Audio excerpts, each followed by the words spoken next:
The morning mist at the Circuito de Jerez Angel Nieto didn't just carry the scent of spent fuel and burnt rubber, it carried the weight of an era coming to an end.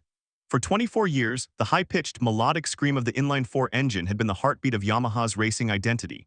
It was the engine of Rossi's elegance, Lorenzo's surgical precision, and Quartararo's raw speed.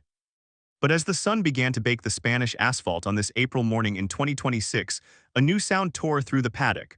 A low, guttural, and violent roar that signaled a brutal divorce from tradition. Yamaha had done the unthinkable. They had abandoned the inline-4 for a V4 powerhouse, a desperate gamble to survive in an era dominated by European muscle. The decision wasn't just a technical pivot, it was a scorched earth strategy. Inside the Yamaha garage, the atmosphere was thick with a quiet, vibrating intensity. This wasn't just another warm-up session. This was the moment where theory met reality and the stakes couldn't have been higher. If the V4 failed to deliver here in the technical crucible of Jerez, Yamaha's 60-year racing legacy wouldn't just be stalling, it would be facing total extinction. The pressure wasn't just on the machine, but on the man chosen to tame it. While most of the grid was still slowly rolling up their shutters, one garage was already in full swing. Yamaha and the Prima Pramac racing team were operating with a frantic, focused energy, their eyes glued to the monitors as a lone rider prepared to exit the pits earlier than anyone expected. Toprak Razgatlıoğlu sat motionless on the bike, his visor down, hiding the eyes of a man who knew that his entire MotoGP career might depend on the next 45 minutes. But as the lights at the end of the pit lane turned green, the paddock realized that Yamaha hadn't just built a new engine. They had built a monster, and as Toprak twisted the throttle, it became clear that controlling it would be a journey into the unknown. Toprak Razgatlıoğlu was never supposed to be here. In the world of motorcycle racing, the jump from world superbike dominance to the MotoGP elite is a path littered with the broken careers of legends. To many in the paddock, Toprak was a superbike specialist, a rider whose spectacular, stoppy-heavy braking style was deemed too analog, too aggressive for the digital, aerodynamic chess match of modern Grand Prix racing. Yet, Yamaha had staked their entire 2026 revival on him. The move was a calculated risk. Yamaha knew that to break the Ducati stranglehold, they didn't just need a faster bike, they needed a rider who could break the rules of physics. Toprak brought a Stoprak philosophy, a unique ability to stand the bike on its front wheel at 200 miles per hour and still hit the apex with surgical accuracy. During the initial 2026 shakedowns, engineers were left speechless by his telemetry. His braking pressures were off the charts, higher than anything the M1 had ever been designed to handle. However, the transition was anything but smooth. The 2026 season had started with a series of heavy setbacks. In Thailand and Brazil, Toprak had been fighting his own electronics, a man used to feeling the limit through his fingertips now being held back by lines of code. Rumors began to swirl in the media that the Turkish star was unadaptable, a rider who could win on production bikes but lacked the finesse for a prototype V4. The skeptics were loud, and the pressure inside the Turkish camp was reaching a boiling point. But while the critics focused on the race results, Yamaha was quietly redesigning the world around their star rider. They knew that if they could just find the right ergonomic fit, the Turkish gamble would pay off in a way that would leave the rest of the grid in the dust. What the public saw at Jerez was only the tip of the iceberg.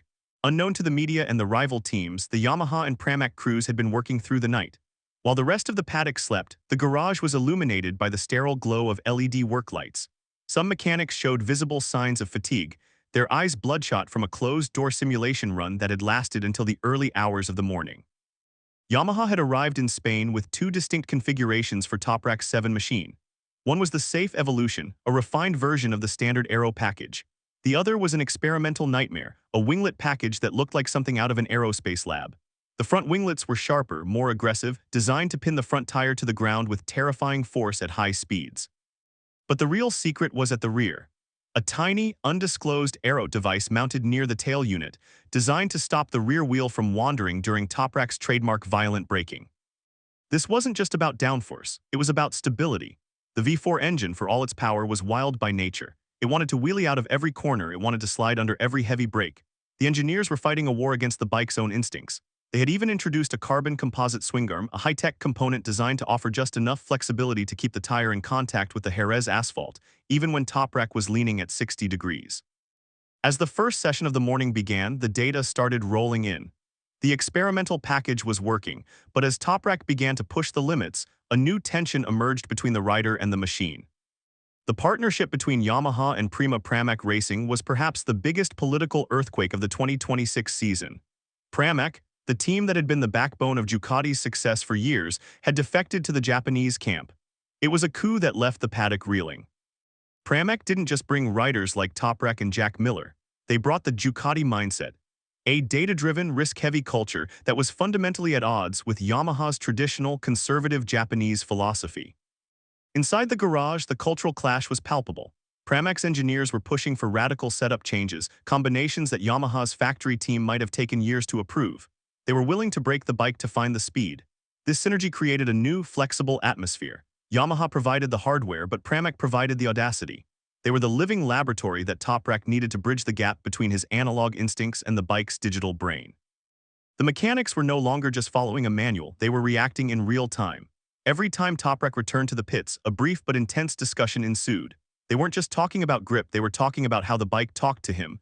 Engineers noted every subtle change in winglet angles and throttle response. This wasn't a standard manufacturer-customer relationship. This was a unified front against a common enemy.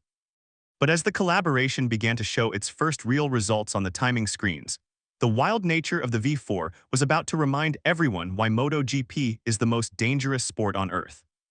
Midway through the session, the tension in the Yamaha garage reached a snapping point. Toprak was on a flyer, his sectors lighting up purple. He was deep into the final sector at Jerez, approaching the iconic Jorge Lorenzo corner when it happened. As he slammed the bike from a high-speed right to a tight left, the telemetry showed a sudden, violent spike in power distribution. The rear wheel kicked out, a moment that would have sent most riders into the gravel at 150 miles per hour. In the garage, heart rates spiked. The team manager held his breath. If Toprak crashed now, the experimental Aero package and all the data they had worked through the night to collect would be reduced to a pile of expensive carbon fiber. It was a heart-stop moment that highlighted the thin line Yamaha was walking. They were pushing the physics of the V4 so hard that the bike was starting to rebel. But instead of a disaster, Toprak's superhuman reflexes saved him. He muscled the bike back into line, his body draped over the side of the tank, wrestling the 250 horsepower beast back into submission. He didn't head back to the pits to recover. He went back out for another lap. He used that near miss as a data point, an evaluation point to tell the engineers exactly where the electronics were failing him. The team scrambled. They didn't just fix the glitch, they analyzed why it happened. What they discovered in that data would lead to a breakthrough that changed the entire narrative of the Jerez test. The adjustments made after the near miss were surgical. The engineers remapped the power distribution, making the acceleration linear rather than explosive. They adjusted the seat height and foot peg positions by mere millimeters, tailoring the ergonomics to Toprak's aggressive style. When he went back out, the transformation was staggering. Toprak wasn't just fast, he was clinical. He began using what paddock insiders call the ghost line, an entry path into corners that defies traditional racing theory. Because of the new aero stability, he could enter Jerez's fast corners with a confidence he hadn't felt all season. He didn't have to fight the bike anymore, he was finally blending with the V4's character. His expression, which had been frustrated and tense in previous rounds, was now remarkably calm. The lap times were dropping consistently. This wasn't just a one-lap wonder qualifying run, this was a sustainable, brutal pace. The 2026 technical telemetry showed that Toprak's entry speed was now rivaling the Ducatis of Bezzecchi and Martin. The superbike specialist was evolving into a MotoGP predator. The bike was no longer a foreign object, it was an extension of his own will. But as the celebrations began to stir in the back of the garage, a new, silent threat was emerging. One that could render all this new speed useless when the lights went out for the main race. Speed is easy, consistency is the real war. In the final 20 minutes of the session, Yamaha moved into the most crucial phase, race pace simulations. It was no longer about setting the fastest lap, it was about maintaining that speed over 24 grueling laps under the hot Spanish sun. Historically, the V4 had been a tire eater, shredding the rear Michelin rubber long before the checkered flag. But this was where the carbon composite swingarm and the new Aero package proved their worth. The data coming back to the pit wall was quite surprising. Toprak was maintaining a stable rhythm with controlled tire degradation. The bike wasn't sliding as much, the downforce was doing the work that the tire used to have to do. The engineers looked at each other in disbelief. They hadn't just built a faster bike, they had built a smarter one. The realization began to sink in across the paddock. Yamaha wasn't just catching up, they were developing a new identity. The V4 was becoming hospitable to an aggressive riding style, something the Ducati had taken years to achieve. They were no longer a legacy team living off past glories, they were a legitimate threat for the 2026 title.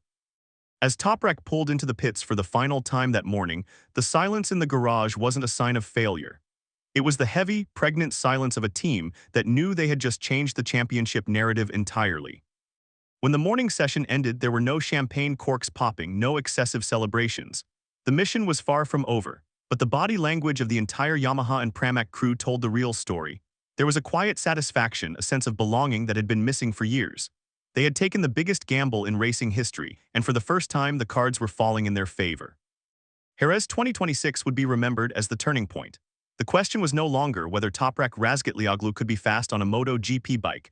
The question was how far he could push the limits of this new V4 package when the main race began. Yamaha had moved from the struggling giant to the dark horse of the season.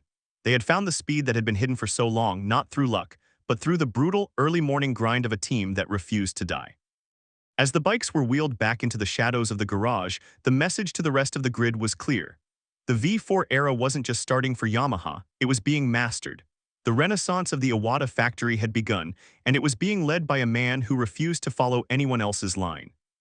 The main race was coming, and for the first time in years, the entire MotoGP world was looking at the blue and purple garage with a newfound sense of fear.